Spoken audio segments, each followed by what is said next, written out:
CBS News senior national security analyst Juan Zarate joins us from Washington. And Juan, first of all, I just want to get your take on the seriousness of this case. These are pretty serious allegations. Well, incredibly serious allegations, Elaine. Keep in mind that under court-martial rules, espionage could lead to the death penalty. So in and of itself, the legal charges put Mr. Lin in great jeopardy in terms of his legal liability and even his life.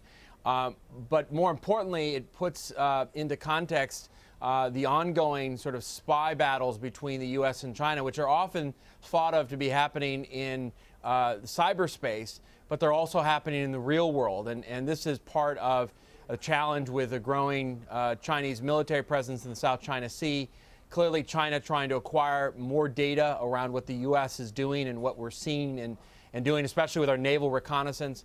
And the fact that Mr. Lin actually had a central role as a Mandarin speaker in the reconnaissance and intelligence world, to include helping to coordinate the EP-3 flights that then look at what Chinese activity, what Chinese activities happening in the South China Sea and elsewhere. You know, that is devastating. And I think it looks like the U.S. Navy was onto this fairly early in the espionage cycle. But it's not yet clear, and certainly it's a serious case. Serious for Mr. Lin, serious for the U.S.-Chinese relationship, and certainly reflective of the back and forth, the cat and mouse spy game that's played between the U.S. and China. So, Juan, I just want to make sure our viewers are clear, and I'm clear as well. So he was on this Navy spy plane gathering, or a spy plane that helps to gather electronic signals intelligence, essentially. But what then could the damage have been, passing along whatever it was that he was able to gather, allegedly, back to China? What could China or Taiwan have done with that knowledge? Well, certainly the challenge with China is that they want to scoop up as much information as possible.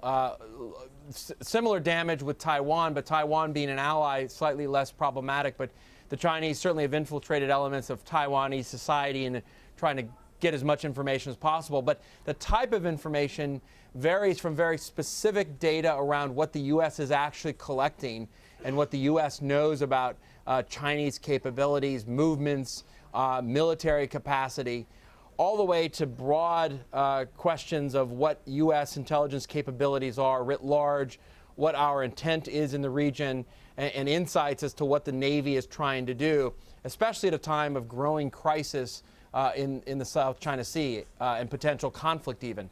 And so it's that full gamut of information that someone like Edward Lin could potentially provide to the Chinese, and why this is potentially a very damaging case. But from the looks of it, from what we know at least preliminarily, appears to be a case in which the U.S. Navy got in front of this a bit and perhaps contained some of the damage. But they're clearly trying to do damage assessments based on what they know that he conveyed, probably trying to understand better if he was able to convey other information through other channels. And I think the court-martial itself, when brought, will bring to light more information about what he was doing and what he was able to pass. How might this, Juan, affect the recruiting system within the United States here? We talked about the fact that he is someone who moved to this country when he was 14 years old. Could it possibly affect the way in which people are recruited into the military into this country? Well, certainly individuals recruited in the military go through a screening process. In addition, those who are in sensitive positions like an intelligence position like this one that Mr. Lin was in go through additional vetting. And that vetting will no doubt continue and perhaps even increase. But there's no question that the military and the intelligence community need to recruit American nationals who have foreign language capabilities, familiarity with foreign cultures, and who may have been born abroad. I don't think that's going to stop here. I think that has to continue and will continue.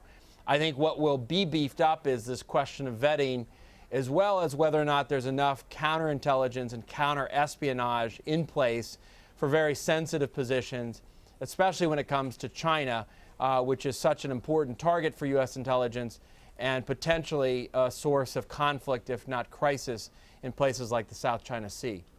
All right, Juan Zarate in Washington for us. Juan, thank you so much. Thanks, Elaine.